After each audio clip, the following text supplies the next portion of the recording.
पहले हमारे जितने मैं सामने देख रही हूँ पत्रकार बंधु, और अच्छा लग रहा है मुझे, बहनों की संख्या थोड़ी नज़र आ रही है। मैं हमेशा इस बात से खुश होती हूँ कि जीवन के हर क्षेत्र में, समाज के हर क्षेत्र में बहनें होना चाहिए। तो मैं यहाँ पर देख रही हूँ हमारी पत्रकार बहनें, उन्हें देखकर मुझे खुशी हो रही है। अभी जैसा कि आपको हमारी बहन अनामिका जी ने बताया, हम सारे एनडीए गठबंधन के अलग अलग दलों की हमारी प्रवक्ता बहनें, विदुषी बहनें यहाँ पर उपस्थित हैं। सबका परिचय आपको अनामिका जी ने बताया कि भारतीय जनता पार्टी का विषय नहीं है, ये आदरणीय नरेंद्र मोदी जी इस देश के प्रधानमंत्री हैं, ये भी विषय नहीं है। विषय ये है कि क्या एक दिगंबरत आत्मा जिनका शरीर इस संसार को छोड़ चुका है, उनके विषय में इतनी निंदनीय, इतनी घृणित, इतनी अमानवीय, असंवेदनशील बातें करना कहीं से भी उचित है? क्या कोई भी हमें कानून इसकी इजाजत देता है या कोई भी समाज हमें अलाउ करता है? मुझे लगता है आप सारे बुद्धिजीवी व्यक्ति हैं, आप में से सारे लोग कहेंगे नहीं, नहीं और नहीं। आदरणीय प्रधानमंत्री जी की माता जी को पहले तो मंच से गाली दी जाती है, और सबसे बड़ा विषय यह है कि उसके बाद किसी तरह की क्षमा या खेद प्रदर्शन की बजाय ये कहा जाता है कि वो अपनी माँ की दिगंबर आत्मा को भी इस्तेमाल कर रहे हैं चुनाव के लिए। मैं बताना चाहती हूँ कांग्रेस के उस व्यक्ति को जिससे न भारतीय संस्कृति पता है, राहुल गांधी को, और तेजस्वी जी को बताना चाहती हूँ जिनके लिए महिला का विषय होता है तो उनके लिए उन्हें याद ही नहीं होता कि उनके परिवार ने उनके जो बड़े भाई हैं उनके जीवन को किस तरह से बर्बाद किया, और उनके कारण 2 महिलाओं का जीवन जिस तरह बर्बाद किया गया, उनके प्रेम को स्वीकार नहीं किया। जबकि अपनी जाति की बात करने वाले लालू जी के पास विषय था कि वो इसको स्वीकार कर सकते थे। वो लड़की भी यादव थी और एक और लड़की को धोखे में रखकर उसकी शादी की गई। तो ऐसे तेजस्वी जी को मैं कहना चाहती हूँ और ऐसे राहुल गांधी जी को मैं कहना चाहती हूँ कि आदरणीय नरेंद्र मोदी जी को किसी भी तरह से, अब उनकी माता जी छोड़ दीजिए, उनको किसी भी विषय में किसी सहारे की आवश्यकता नहीं है। देश की 100 करोड़ देवतुल्य जनता ने उन्हें अपना प्रधानमंत्री बनाया है, और सिर्फ इस देश के प्रधानमंत्री नहीं, आज विश्व के ताकतवर नेताओं में वो माने जाते हैं, गिने जाते हैं। वो हमारा गौरव है। उन्होंने भू सांस्कृतिक राष्ट्रवाद के धरातल पर खड़ा होकर सांस्कृतिक विरासत को आगे ले जाते हुए हमें तीसरी आर्थिक अर्थव्यवस्था बनाने की तरफ, हम तीसरी की तरफ अग्रसर है और हो ही गए हैं। उन्होंने लगातार जिस तरह से भारत का विकास किया है, आर्थिक विकास की बात हो, हमारी सैन्य शक्तियों के ताकतवर होने की बात हो, पाकिस्तान को में घर में घुसकर मारने की बात हो, ये वो समय नहीं है जब हमारे 74 सैनिक छोड़ दिए जाएंगे इंदिरा जी के समय और हम उनकी सुध भी नहीं लेंगे। उनको पाकिस्तान जान से मार दे, बांग्लादेश उनका क्या करे, ये खैर भी नहीं ली जाएगी। एक भी अभिनंदन जाएगा तो सकुशल वापस आएगा। ये आदरणीय नरेंद्र मोदी जी हैं। तो मैं कहना चाहती हूँ, सारी बहनें भी आपसे बात करेंगी इस बात को कि हमारे प्रधानमंत्री जी की माता जी को उन्होंने गाली नहीं दी है। उन्होंने अपने संस्कार दिखाए हैं, उन्होंने अपनी नीति दिखाई है, उन्होंने अपना चाल दिखाया, उन्होंने अपना चरित्र दिखाया है। और मुझे बिल्कुल भी आश्चर्य नहीं होता जिस तरह की उनकी मानसिकता है, वो इसी तरह की घृणित बातें करेंगे। उन्होंने आदरणीय नरेंद्र मोदी जी की माता जी का अपमान नहीं किया है, भारत की एक स्त्री का अपमान किया है, उन्होंने स्त्री का अपमान किया है, उन्होंने ममता का अपमान किया है। और इस बात की लड़ाई लड़ने के लिए आदरणीय नरेंद्र मोदी जी की आवश्यकता नहीं है। इस देश की हर महिला नहीं, मैं कहना चाहती हूँ हर पुरुष को भी, क्योंकि ये भारतीय संस्कृति का और भारतीय सनातन पद्धति का देश है, जहाँ एक गांव में एक घर की बेटी सबकी बेटी मानी जाती है, सबकी बहन मानी जाती है, और एक बेटी का मायका जहाँ होता है पूरा गांव उसका मायका होता है। तो उस संस्कृति को जीने वाले हम लोग हैं। और जिस तरह से हमारी बहन ने अभी आपको बताया कि AI की मदद से जिस तरह से एक घृणित वीडियो चलाया जा रहा है, इतना पर्याप्त नहीं है कि उनकी माँ को गाली दी गई, जो अपनी देह त्याग चुकी है, जो दिगंबर हो चुकी हैं, उसके बाद इस तरह की घृणित हरकतें करना ये बताता है कि तेजस्वी यादव और राहुल गांधी किस तरह से बौखला चुके हैं।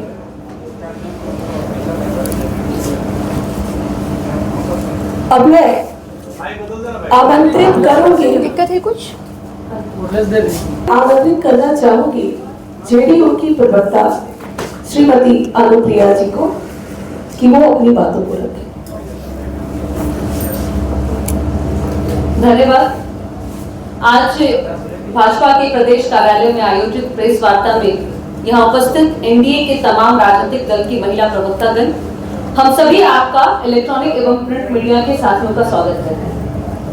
साथियों, जिस विषय के साथ में आज हम बैठे हैं, मुझे लगता है कि इस पर चर्चा करना भी हमारे लिए चिंता की विषय है।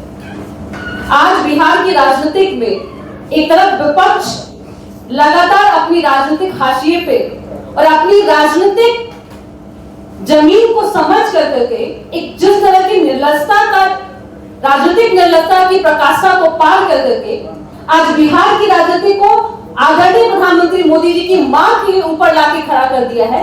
ये हम सभी के लिए चिंता का विषय है। बिहार आज महिला सशक्तिकरण के मामले में पूरे देश को एक दिशा दे रही है, कई राज्यों को सोचने पे मजबूर कर रही है। इनफैक्ट विपक्ष भी यह समझ रहा है कि महिलाओं पे बात कीजिएगा तब आप जाकर के महिला सशक्तिकरण पे बात कीजिएगा, तब जाकर के बिहार में आप अपनी राजनीतिक जमीन को बना पाइएगा।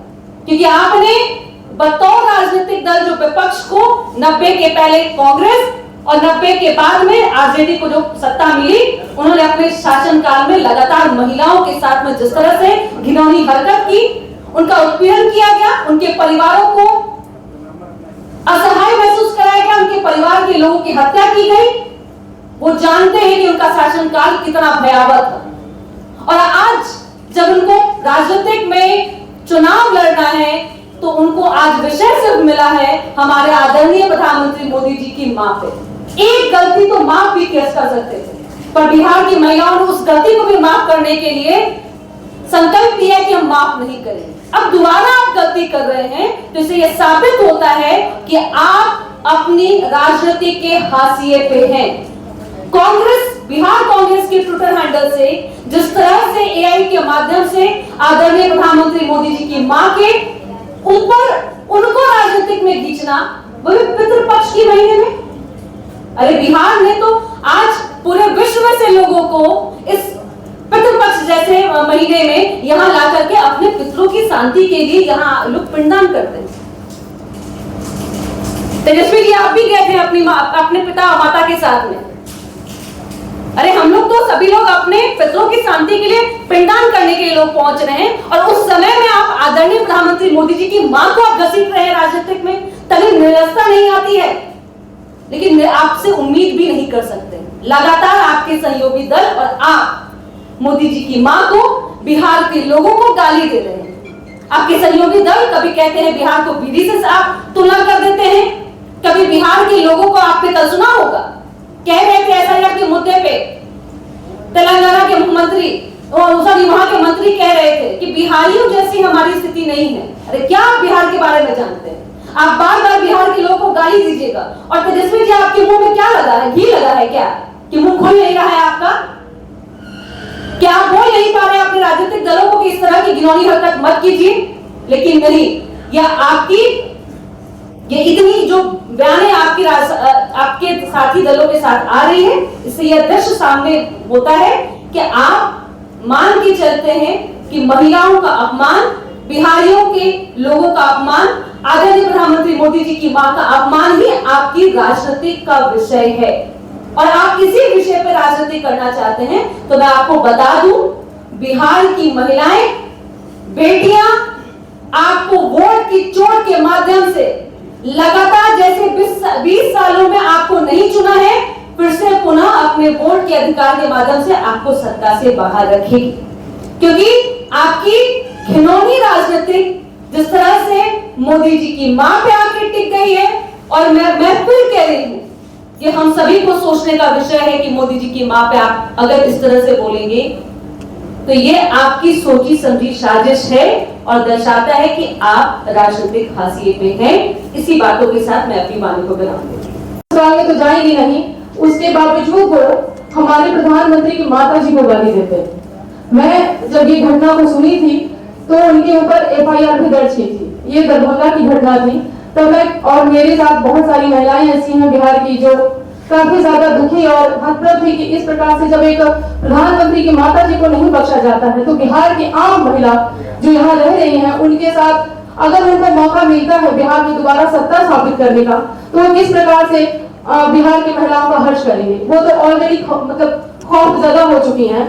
और दूसरी तरफ मैं बताऊंगी कि जब लोकसभा चुनाव हो रहा था उस दौरान हमारे राष्ट्रपति माननीय श्री चिराग पासवान जी की माता जी के ऊपर भी इसी प्रकार से गाली गलौज की गई थी जो काफी ज्यादा शर्मनाक थी, बहुत ही ज्यादा शर्मनाक थी। और उसके बावजूद देखिए उन्होंने माफी तक नहीं मांगी थी। अभी जो बोला जा रहा है कि मैं उस मंच पे मौजूद नहीं था और राहुल गांधी जी भी मौजूद नहीं थे, ऐसा वो बोलते हैं। ठीक है, मैं मानती हूँ इस बात को, लेकिन जब लोकसभा चुनाव चल रहा था उस दौरान जब ये घटना घटी थी तो उस मंच पे तेजस्वी जी मौजूद थे और उनके मौजूदा स्थिति में ही इस तरह से गाली गलौज दी गई थी।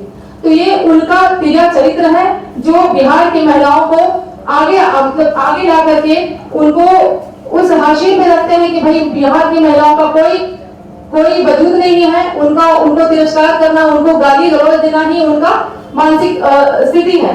तो इस स्थिति में अगर यहाँ की महिलाएं देख रही हैं कि किसी को भी वो अपने चुनाव के दौरान इस प्रकार से जो चीजें कर रहे हैं, तो वो बिहार की महिलाएं देख रही हैं और वो उनको बिहार में जब विधानसभा चुनाव होने जा रहा है, इसी दौरान ये सारी घटनाएं घट रही हैं, तो वो बिहार की जो महिलाएं हैं वो उनको चुनाव के दौरान भारी तकलीफ दे स्थिति उनकी होने जा रही है, क्योंकि वो 20 साल अभी वंचित रहे हैं, उनको आगे भी बिहार में मौका नहीं मिलेगा। अपनी वाणी के साथ मैं यही विराम देती हूँ। धन्यवाद जी, बहुत बहुत धन्यवाद। सबसे पहले तो मैं अपने एनडीए घटक दल की जितनी महिला मोर्चा की यहाँ पे बहनें बैठी हैं, मैं सबका आभार व्यक्त करती हूँ और मीडिया बंधु और इलेक्ट्रॉनिक्स मीडिया, प्रिंट मीडिया सभी का आप सबका स्वागत करती हूँ। जैसा कि आज आप सभी जान रहे हैं कि हम लोग जिस मुद्दे पे यहाँ पे बैठे हैं और जिस तरह से विपक्ष बार बार ये विविध कार्य करने का काम कर रहा है, ये बहुत ही शर्मसार करने वाली बात है। इसकी मैं घोर निंदा करती हूँ। उन्हें शर्म नहीं आती, उनके पास अगर कोई मुद्दा नहीं है तो सरेंडर कर देना। वो कहते हैं कि भाई उनसे बिहार के लिए, वो हमेशा बिहार का बुरा ही चाहे, क्योंकि आप सभी यहाँ की बेटियां हैं और हम लोग 20 साल पहले अगर जाते हैं तो उस जंगल राज को याद करके आज भी हम लोग का रूह सिहर जाता है कि भाई वो एक समय था और आज एक समय है। आज हमारे माननीय मुख्यमंत्री जी और यशस्वी प्रधानमंत्री जी के डबल इंजन की सरकार में जिस तरह से महिलाएं स्वावलंबी होकर जी रही हैं, अपने सम्मान के साथ अपनी जिंदगी को बिता रही हैं और सशक्त हो रही हैं, ये बिहार महिला सशक्त हुई है, तो ये उनसे देखा नहीं जा रहा है, क्योंकि उनके पास कोई मुद्दा बचा ही नहीं है। अगर मुद्दा होता तो उस मुद्दे की बात करते, क्योंकि ना तो यहाँ पे रोजगार की कमी रह गई है, ना स्वास्थ्य में देखिए इतना डेवलपमेंट है, शिक्षा में उतना ही डेवलपमेंट है, महिलाएं सशक्त हो रही हैं, तो विपक्ष के पास कोई काम बचा नहीं। तो उन्हें शर्म आनी चाहिए कि आप मातृशक्ति को, जो माता जी यहाँ इस दुनिया में नहीं है, शर्म आनी चाहिए उन्हें कि आपको मतलब कुछ नहीं मिला तो आपका यही काम बच गया है। तो उन्हें ये समझ लेना चाहिए कि भाई अब आप लोग जो है इससे नीचे लेवल तो हो ही नहीं सकता। ये उनका यूं कहा जाए कि वो संस्कार बिहार दिखा रहे हैं अपना, क्योंकि बिहार की संस्कृति ये नहीं सिखाती हमें। बिहार की संस्कृति हमेशा सिखाती है कि हम माताओं और बहनों की इज्जत करें, सम्मान करें। हमारी ये माताएं बहनें पूजनीय होती है, बट वैसा उनके साथ है नहीं। तो वो ये जो कार्य कर रहे हैं, तो उन्हें मैं बता देना चाहती हूँ कि आने वाले समय में ये महिला शक्ति उन्हें बहुत अच्छे से जवाब देगी और वो मुंह के बल गिरेंगे, क्योंकि उनके पास कुछ बचा नहीं है और हो सकता है कि बिहार राज्य से भी विपक्ष का नाम ही मिट जाए। इसी के साथ अपनी वाणी को विराम देना चाहते हैं। धन्यवाद अनामिका जी। एनडीए के सभी घटक दलों के महिला मैं आप सभी को हार्दिक धन्यवाद एवं अभिनंदन करती हूँ और स्वागत करती हूँ। साथ ही प्रिंट मीडिया के जितने भाई बहन बंधु हैं, बहनें हैं, सभी को मैं हार्दिक अभिनंदन एवं स्वागत करती हूँ। आज का जो मुद्दा है, जो महिलाओं को सम्मान की बात होनी चाहिए, तो हम ये कहना चाहते हैं कि हमारे देश में जितने भी महिलाएं पूर्व से लेकर अभी तक महिलाओं के बारे में सम्मान होना चाहिए, उतना जो सम्मान के लायक हो। हमारे देश में महिलाओं की सम्मान शुरू से ही मिल रही है और आगे भी मिलना चाहिए। अगर इस तरह की टिप्पणी फेसबुक या ट्विटर पे किया जा रहा है तो काफी निंदनीय ये मुद्दा है। इस तरह की मुद्दा नहीं होनी चाहिए। मैं इसका जितना भी निंदा करती हूँ, घोर निंदा करती हूँ आरएलएम की तरफ से।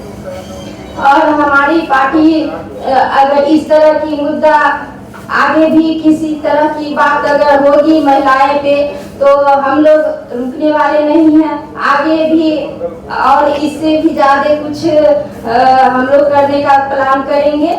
इसीलिए अभी जो मुद्दा पे बोला गया है वो माफी मांगे और माफी मांग के अपना बात वापस ले। मैं इसी के साथ अपनी बात को विराम देती हूँ। जय हिंद, जय आरएलएम। आपने सुना जो एनडीए की महिलाएं हैं, हर पार्टी से हैं, हर घटक दल से हैं, किस तरह से आज कांग्रेस की कुकृत्य सामने आए हैं और हमारे माननीय प्रधानमंत्री जी की दिवंगत माता जी का AI से एक वीडियो जनरेट किया गया है और उस वीडियो में उनसे वो बुलवाया गया है जो मतलब हम सोच नहीं सकते कि कोई माँ अपने पुत्र के लिए, वो भी वो माँ जिन्होंने बहुत कष्टों के साथ अपने बच्चों को पाला, पढ़ाया, लिखाया और प्रधानमंत्री के पद तक पहुंचाया, वो माँ जो अपने पुत्र से बहुत प्यार करती है, उन माता जी के मुख से ऐसे स्टेटमेंट दिलवाए गए जो माताजी को राजनीति से कोई लेना देना नहीं है। हम सभी महिलाएं इस पर दुख प्रकट करते हैं और कांग्रेस जल्द से जल्द उस वीडियो को डिलीट करवाए अपने फेसबुक से। और मैं आपको बता दूं कि हम एनडीए की सभी महिलाएं हैं, उन्हें जल्द से जल्द ये वीडियो डिलीट कर देना चाहिए। ये बेहद ही शर्मनाक है और उनके चरित्र को चरितार्थ कर रहा है कि उनकी सोच का है, उनके पास राजनीति का कोई मुद्दा नहीं है, कुछ भी नहीं बचा है बोलने को, तो वो हमारे माननीय प्रधानमंत्री जी की दिवंगत माता जी का इस्तेमाल कर रहे हैं AI के माध्यम से। नहीं, मैंने आपसे पहले भी कहा कि किसी भी समाज के लिए, किसी भी राष्ट्र के लिए, किसी भी संस्कृति के लिए, किसी भी धर्म के लिए और किसी भी मानवता के लिए निंदनीय है।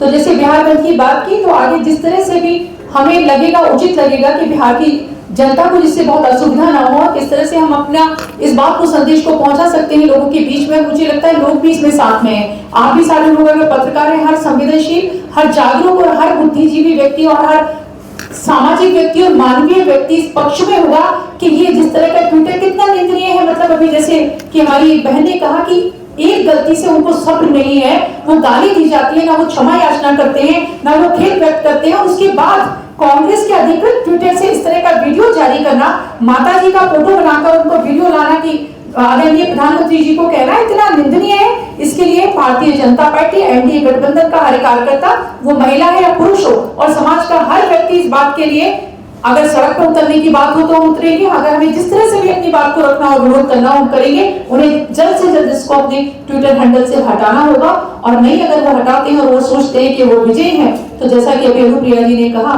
कि आने वाले समय में बिहार के हमारे जो मतदाता हैं, जो तुल्य, वो जागरूक है, वो प्रेमी है, वो है जो जानते हैं कि माँ मतलब जो जितिया का व्रत करती है, वो जानते हैं कि माँ मतलब जो तीज का भी व्रत करती है, जो छठ में उनके लिए पूजा करती है। तो ऐसे जो भी लोगों ने, जिन्होंने माँ का अपमान किया, उन्हें आने वाले समय में अपने वोट की क्षमता से वो बता देंगे कि तेजस्वी जी और राहुल जी, आपके दिन चले गए, वो समय भी चला गया, आप क्या माँ की बात करेंगे?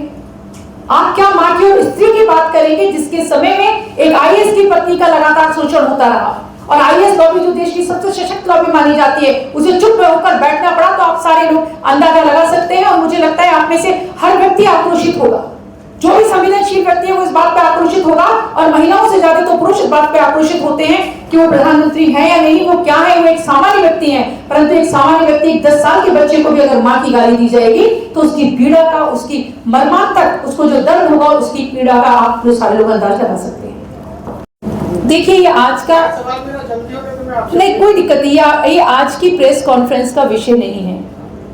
विषय नहीं है, लेकिन है तो पॉलिटिकल। मैम, आप लोग महिला एनडीए, चलिए मैं आपकी बात, आप बोलिए तो मैं जरूर दे दूंगी।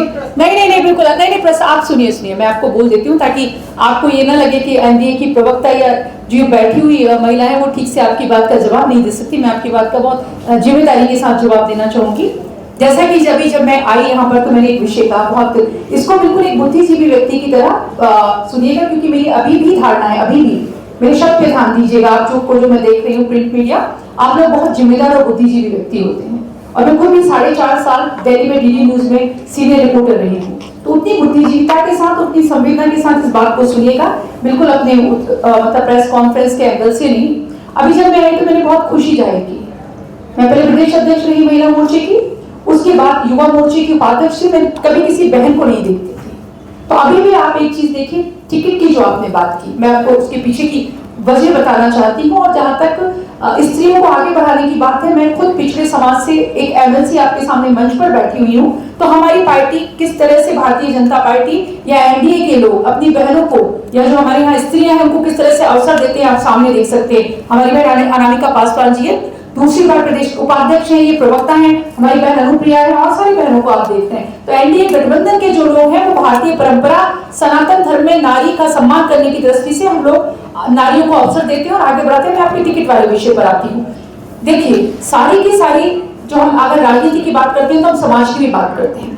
तो समाज में क्या होता है कि किस तरह से महिलाओं को कैसे लिया जाता है। अगर आपके सामने आप भी पत्रकार हैं, अगर एक पुरुष खड़ा होगा तो उसके साथ 1000 लोग खड़े हो जाएंगे अगर वो टिकट मांग रहा है। आप देख लीजिए, आप कितने सारे लोग हैं, स्त्रियां गिनके कितनी कम है। तो ये विषय सिर्फ राजनीति का नहीं है, महिला पे विश्वास करना, उसकी दृढ़ता का सम्मान करना, और वो विजयी होगी उस भाव के साथ। अगर समाज जब जिस दिन ताकत से खड़ा होगा तो हर राजनीतिक दल निस्संदेह बहुत ताकत से मजबूर होगा कि उसे स्त्रियों को भी टिकट देनी पड़ेगी। इसको मैं एक स्त्री की तरह आपसे कह रही हूँ। ये समाज को भी इस भाव को जागृत करना होगा, मीडिया वाले लोगों को भी इस भाव को जागृत करना होगा कि अगर महिला में जिसमें क्षमता है, आप उनके विषय में रील डालें, आप उनके विषय में उनके साक्षात्कार करें, आप प्रिंट मीडिया में डालें। और भारतीय जनता पार्टी और एनडीए गठबंधन की यहाँ तक बात है, आदरणीय नरेंद्र मोदी जी के नेतृत्व में नारी बंधन अधिनियम हम लेकर आए हैं इतने विरोध के बावजूद। से संगठन के पद पर लगातार आरक्षण बहनों को देती रही है। उसका उदाहरण हमारे सामने हमारी बहन भी है। हमारे यहाँ कितनी उपाध्यक्ष हैं अनामिका जी? हमारे यहाँ 4 उपाध्यक्ष हैं हमारे यहाँ। जितने उपाध्यक्ष होते हैं उनमें से 33% संगठन में भी दायित्व दिया जाता है। तो महिलाओं को, समाज को प्रेरित करने की आवश्यकता है, और समाज को या मीडिया को या हर व्यक्ति को महिला के साथ खड़े रहने की आवश्यकता है। आप हमें ताकत दीजिए, दल हमें ताकत देंगे ही, हमें अवसर देंगे।